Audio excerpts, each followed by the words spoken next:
Time travel, two dimensional, mirror world, ये सब possible है रियल लाइफ में या फिर ये हमारे आसपास ही चल रहा है, जैसे कि टाइम ट्रैवल, और इसके सीक्रेट भी हमारे आसपास ही छुपे हुए हैं क्योंकि ऐसी घटनाएं इस अर्थ पर हो चुकी है जिससे इंसान को लगता है कि कोई और डायमेंशनल भी मौजूद है। हर्बर्ट जॉर्ज वेल्स किताब में टाइम ट्रैवल का फर्स्ट टाइम उल्लेख किया गया है, जिसकी वजह से ह्यूमन हिस्ट्री में हड़कंप मच गया था। हर्बर्ट जॉर्ज वेल्स की किताब में समय यात्रा के बारे में लिखा था और उन्हीं मुद्दों को आज भी फॉलो किया जाता है, जैसे कि समय यात्रा करने के लिए टाइम मशीन की जरूरत होती है, टाइम ट्रैवल एक ही जगह से होता है और टाइम ट्रैवल पॉसिबल है, पर इसे कैसे करना है पता नहीं। हर्बर्ट जॉर्ज सर ने बस एक ही टॉपिक क्रिएट किया था, टाइम ट्रैवल, बट तो उसके बाद इतने थ्योरीज बनी, इतने साइंटिस्ट ने उस पर रिसर्च किया कि आज के युग में हमें लगता है कि टाइम ट्रैवल पॉसिबल हो सकता है।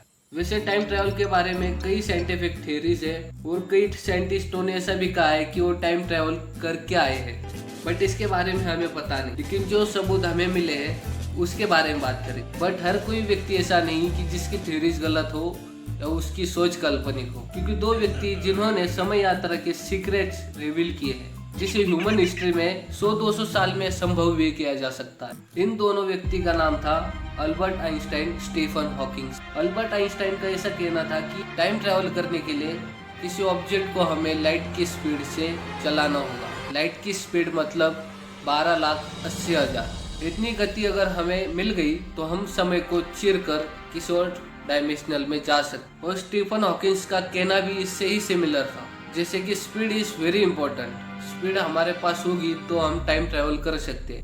इनका और स्टीफन हॉकिंस का ये भी कहना था कि time travel is possible but not now, क्योंकि इंसानों के पास कोई ऐसा सोर्स नहीं है जो इतनी एनर्जी डेवलप कर पाए और ना कोई लिक्विड है जो इसे झेल पाए। अब स्पेस रिसर्च पे ऐसा है, स्पेस साइंटिस्ट कहते हैं कि टाइम पोर्टल इज अवेलेबल। जो थेनोस आता है ना, धड़न धड़न, वैसा पोर्टल असलियत में मौजूद है जिसका नाम है ब्लैक होल। नाम भी उसका ले लिया जिससे सब डरते। ब्लैक होल बहुत एनर्जी है, जैसे लाखों सूरज को एक जगह पर जमा कर दो उतनी ब्लैक होल की पावर है।